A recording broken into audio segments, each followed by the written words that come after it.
रश्मि और अमर लॉकडाउन के चलते डेटिंग ऐप पर मिलते हैं। उसी बीच उनकी बॉन्डिंग बहुत अच्छी बन जाती है और दोनों एक दूसरे से प्यार करने लगते हैं। बस लॉकडाउन खत्म होते ही चट मंडी पट शादी। उससे पहले घर में बात तो कर लो। अरे माँ पापा कभी मना नहीं करेंगे। अमर की बात सुन रश्मि खुश हो जाती है। ऐसे ही दिन बीतते हैं और देखते ही देखते लॉकडाउन खुल जाता है, जिसके अगले ही दिन अमर अपने परिवार के साथ रिश्ता लेकर रश्मि के घर पहुंच जाता है। अभी लॉकडाउन खुला ही है और कोरोना तो खत्म भी नहीं हुआ, इसलिए ज्यादा कुछ ना करके अगले कुछ दिनों में छोटे फंक्शन के साथ शादी कर लेते हैं। अमर के पापा की बात पर सब सहमत हो जाते हैं। कुछ दिन बाद दोनों की शादी हो जाती है और रश्मि अपने ससुराल पहुंच जाती है। बेटा, शादी तो तूने अपनी मर्जी से कर ली, लेकिन बहू को बोल देना इस घर में हुक्म मेरा ही चलेगा, इसलिए अपना राज जमाने की कोशिश भी ना करें। माँ, रश्मि को यहाँ सिर्फ प्यार, आशीर्वाद और अपनापन चाहिए, पैसा या राज नहीं। बेटी की बात पर सास मुंह बनाए वहां से चली जाती है और अब वो हर रोज रश्मि को परेशान करना और ताने देना शुरू कर देती है।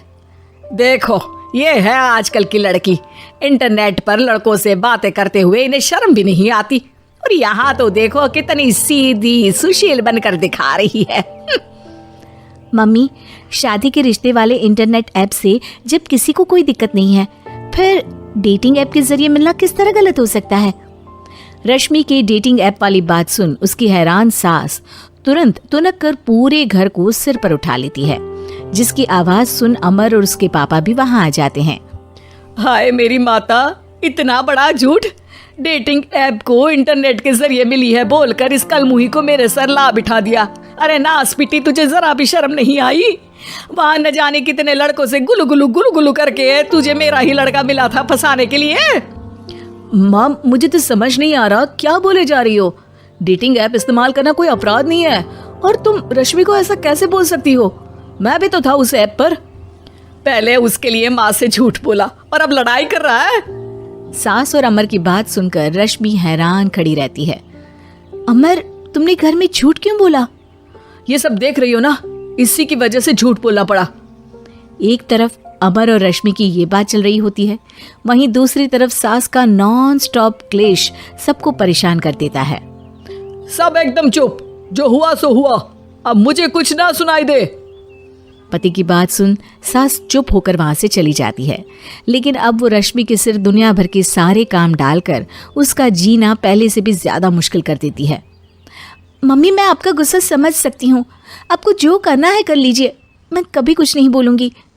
उम्मीद है किसी दिन तो आपका गुस्सा शांत होगा और नफरत प्यार में बदलेगी। रश्मि की अच्छाई को उसका नाटक समझकर सास गुस्से के 7वें आसमान पर चढ़ जाती है और उसी शाम रश्मि को नीचा दिखाने के लिए अपनी सहेलियों को घर बुलाकर उसकी बुराइयां करने लगती है। अरे कौशल्या, क्या बताऊं, आजकल के बच्चे ना बहुत एडवांस हो गए हैं। पहले रिश्ते घर परिवार वाले सब देख परख के कराते थे, और अब ये लोग खुद न जाने कहां कहां मिलकर खुद ही सब कुछ पक्का करके हमें बता देते हैं।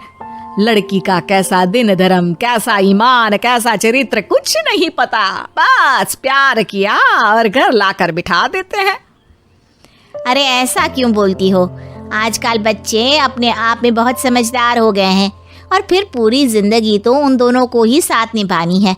अपनी पसंद से शादी कर भी ले तो क्या दिक्कत, तू ही देख ले, पहले इतना अच्छा बेटा और अब सोने पर सुहागे जैसी सर्वगुण संपन्न बहू। और पता है, अभी कुछ दिन पहले मेरी बेटी ने मुझे डेटिंग ऐप के बारे में बताया, जहां लड़का लड़की अपनी पसंद से अपने आप एक दूसरे को चुन लेते हैं, और फिर अगर सब सही रहता है तो बात आगे भी बढ़ जाती है। अरे इसमें इतना खुश होकर क्या बता रही हो? ये तो गलत है। न जाने कौन क्या है, कितना झूठ कितना सच है। अरे पर सोचो, जब तुम किसी के बताए रिश्ते को देखने जाते हो तो क्या एक ही बार देखने से सच झूठ का पता लगा सकती हो? जरूरी नहीं कि बच्चों का लिया फैसला हमेशा गलत हो। अरे बहुत बार हमसे भी तो गलत फैसले होते हैं ना। अच्छे बुरे लोग तो हर जगह मिल सकते हैं, फिर इसमें सिर्फ बच्चे ही गलत कैसे? सहेलियों की बात सुन सास सोच में पड़ जाती है और इसी तरह कुछ दिन बीत जाते हैं। जिसमें ना तो वो रश्मि को परेशान करती है और ना ही कोई ताना सुनाती है, जिसे देख रश्मि परेशान हो जाती है। मम्मी, आपकी तबीयत तो ठीक है ना? कुछ दिनों से देख रही हूँ आप मुझे कुछ बोलती ही नहीं।